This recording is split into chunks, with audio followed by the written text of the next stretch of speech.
Alhamdulillah nahmaduhu wa nasta'inu wa nastaghfiruh wa na'udzu billahi min shururi anfusina wa sayyiati a'malina man yahdihillahu fa huwal muhtada. Alhamdulillah, da farko sunana Honorable Musa Dawisun Kwankwasiya.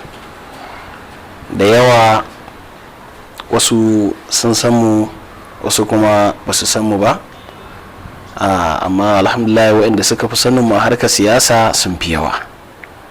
So ni dai na kasance dan Kwankwasiya ne, mai aƙidar Kwankwasiya, mai aƙidar ci gaban jihar Kano da kuma al'ummar jihar Kano baki daya, mai kuma aƙidar taimakawa 'yan uwa waɗanda suka cancanta, masu rauni, masu ƙaramin ƙarfi, kuma da kuma waɗanda suke buƙatar tallafi na karatu da kuma abubuwa na rayuwa da sauransu. Ni dai ina da buƙatar in ga kowace gwamnati ta zo tana ƙoƙarin taimakawa mutane akan waɗannan gaɓoɓin.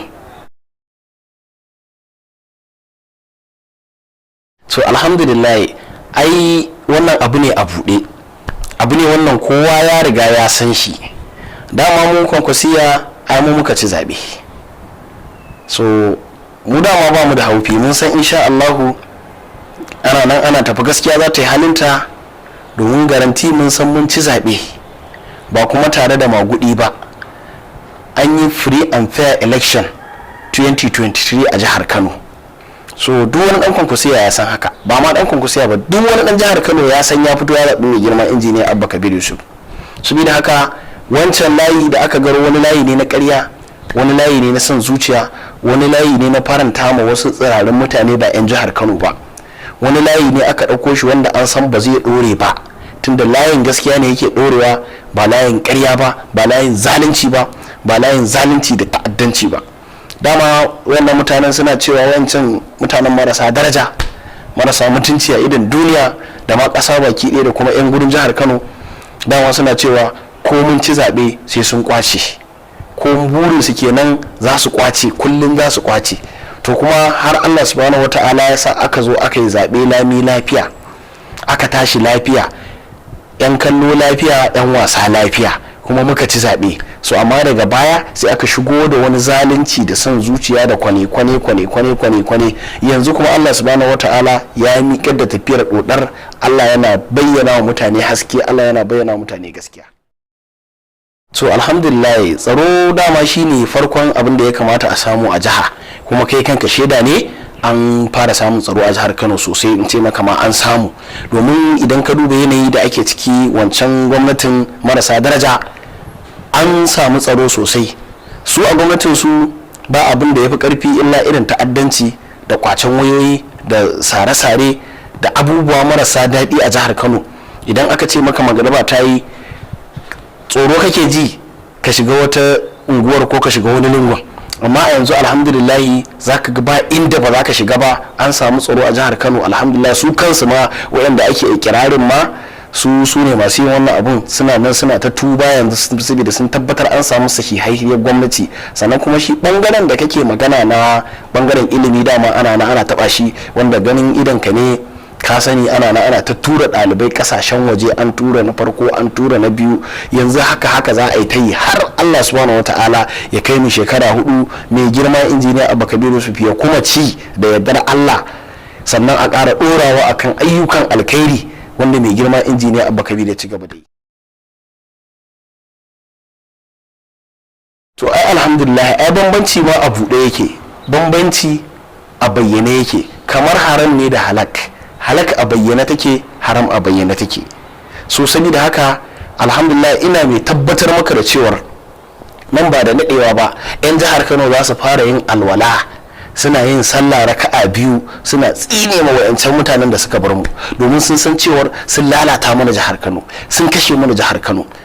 Wai har dan jihar Kano yanzu yana ikirarin cewar yana ganin cewar a shi dama gwamnatinsa za ta iya tura shi kasashen waje ya je karatu. ashe in ba shi da lafiya gwamnatin za ta iya tura shi kasar waje a jiya nema masa lafiya. Haka duk ba mu san wannan abubuwan a jihar Kano ba, sai yanzu muka tabbatar ashe dama gwamnatin mu ya kamata ta yi kishin mu. Ai dabda yan jihar Kano suna dabda su fara alwala su yi raka'a biyu su fara tsine ma wayancan mutanen, su fara la'anta su, kuma a yanzu haka ma ina ga maka a wasu anguwannin ma an fara. To ai dama shi mutumin banza ai baya rabo da maganar banza, haka mutum mai mutunci baya rabo da maganar mutunci. Saboda haka a kowane lokaci shi mutum mai mutunci yana yin magana ne ta mutunci, kuma yana yin magana ne ta daraja. Sannan waɗannan mutanen dama ai ba za ka taɓa burge su ba. Saboda haka duk abin da aka yi dama dole za su yi zagi a kai, za su fito su faɗi wasu maganganu marasa daɗi, tunda dama mutane ne marasa daraja, mutane ne wanda ba su san darajar kansu ba, ba su san darajar mutanen jihar Kano ba. Saboda haka mu dan sun faɗi wannan abin mu ba abin damuwa bane a gurin mu, domin kana kallo kai ka san yanzu tun daga auren zaurawa da aka zo tura ɗalibai ƙasashen waje, aka zo aka asibitittuka ga su nan yanzu kana zuwa mata ka je ka ga mata wata ba ta da naira 100 amma za ta zo ta ga likita kyauta, a bata magani kyauta. Wannan kai sanin kanka ne, asibitittukan mu ga su nan duk sun fara aiki, suna aiki sakamakon da za a zo asibitittukan mu a zo a hankali a daina biyan ma'aikatan asibitin, sannan a hankali idan aka daina biyan su, sannan a hankali sai wasu su je su fara shaye-shaye. Da sun fara shaye-shaye sai a je a ce a wancan asibitin an fara shaye-shaye da sauransu, saboda haka bari mu yanka shi mu sai da shi. To kaga wannan ya cika cikakken mara kishi, wannan mutanen sun cika cikakkun marasa daraja, marasa kishin jihar Kano, kuma marasa tsoron Allah.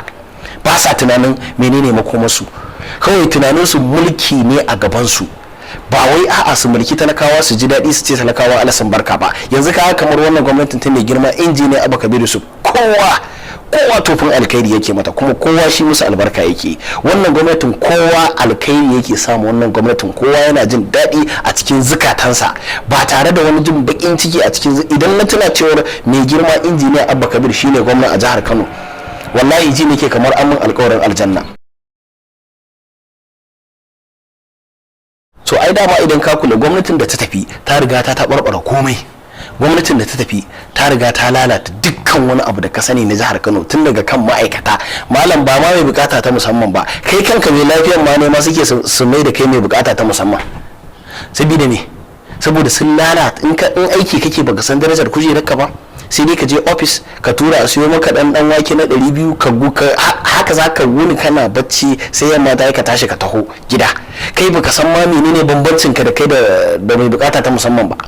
Saboda haka idan ka zo gida me za ka yi, gobe gari na waya za ka tashi ka sake tafiya ofis ka je kai bacci, in na ka ci yau ka ce a siyo maka dambu na 150 ka ci. Wata na yi albashinka yana zuwa za ka ga an zabta da rabi, kai kuma a gurin aikinka ba a baka muhimmancin ministries ɗinka da kake aiki ba. Saboda haka wannan ministries ɗin taka ta zama kashi mu raba tsakanin wayancan mutanen marasa daraja a junansu, su suke kashi mu raba da kuɗin ministry din.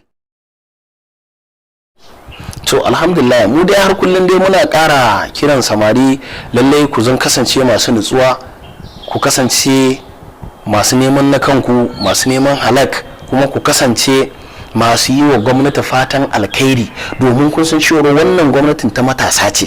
Yanzu idan ka duba ɗalibai guda 1000 nawa aka ɗauka aka tura su ƙasashen waje, haga yadda ciki babu tsoho, duk matasa ne, duk yara ne wanda za su taso nan gaba su taimaki jihar su taimaki wasu ma, su taimaki wasu kasashen ma. Domin ina mai tabbatar maka da cewar a nan gaba insha Allah lecturori da professors da za a samu, duk wani professors da zaka gani nan gaban Allah da in kana jin labarin sa a wata kasar ma, ko a nan gida Najeriya ko a nan jihar Kano ko a wani state din, zaka samu dan jihar Kano ne, rainan kwankwasiya ce ta dauki nauyin sa, ta je ta bashi scholarship, ya je ya samu wannan dama, kuma ya zo yana taimakawa kasarsa da kuma al'ummarsa. Saboda haka anan nake jan hankalin matasa, lalle wannan gwamnati tamu da mu bata goyon baya 100% da kada mu sa ran mukami a zuciyarmu, a'a kullum mu ga za a yi mu ga mun taimakawa wannan gwamnatin ta dakile bata gari, kullum ya za a yi mu ga mun taimakawa wannan gwamnatin ta ci gaba da ayyuka na alkhairi a jihar Kano, kullum ya zami idan muka hango abu daya wannan abu ne na ɓaci